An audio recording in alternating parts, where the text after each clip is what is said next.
Hi hello అందరికీ welcome to my channel.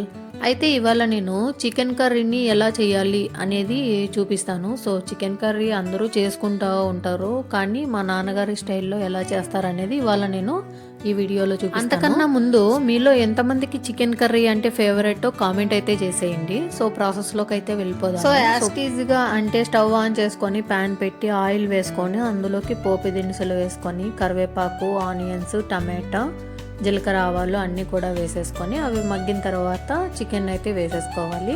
ఇది ఉడికిన తర్వాత మనం ఇందులోకి ఉప్పునైతే పోపులోకి పసుపు కూడా వేసేసుకోవాలండి. ఆ క్లిప్ మిస్ అయ్యింది కాబట్టి ఇలా చూపించేస్తున్నాను అంతే. ఇంకా ఉడికిన తర్వాత మనము చికెన్కి సరిపడా కారం అయితే వేసుకుందాము.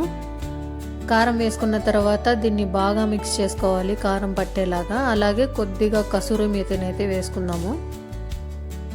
అలాగే పుదీనా ఆకులు కొన్ని ఇవి వేసుకోవడం వల్ల చికెన్ త్వరగా మగ్గుతుందండి. సో నేను లాస్ట్ వీడియోలో చెప్పాను కదా ఈ మసాలా పేస్ట్ ఎలా ప్రిపేర్ చేసుకోవాలి అనేది, దాన్ని కూడా ఇందులోకి వేసేసుకొని బాగా మిక్స్ చేసుకోవాలండి. ఈ మసాలాని అల్లం, కొత్తిమీర, వెల్లుల్లి, ఉల్లిపాయలు, ఎండు కొబ్బరి వేసి మిక్స్ చేసిండేది ఇది.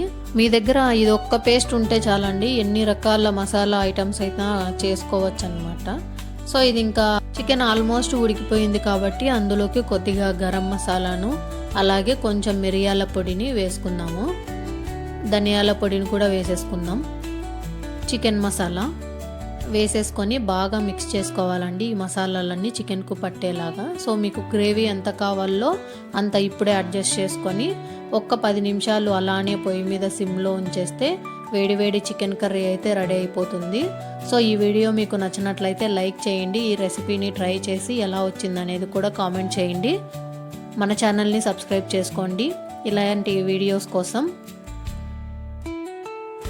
చికెన్ ఆల్మోస్ట్ రెడీ అయిపోయిందండి. ఈ చికెన్ కర్రీ చపాతీస్లో కానీ, రైస్లో కానీ, రాగి ముద్ద, జొన్న రొట్టె ఇలాంటి వేట్లోకైనా కూడా బెస్ట్ కాంబినేషన్ అనమాట.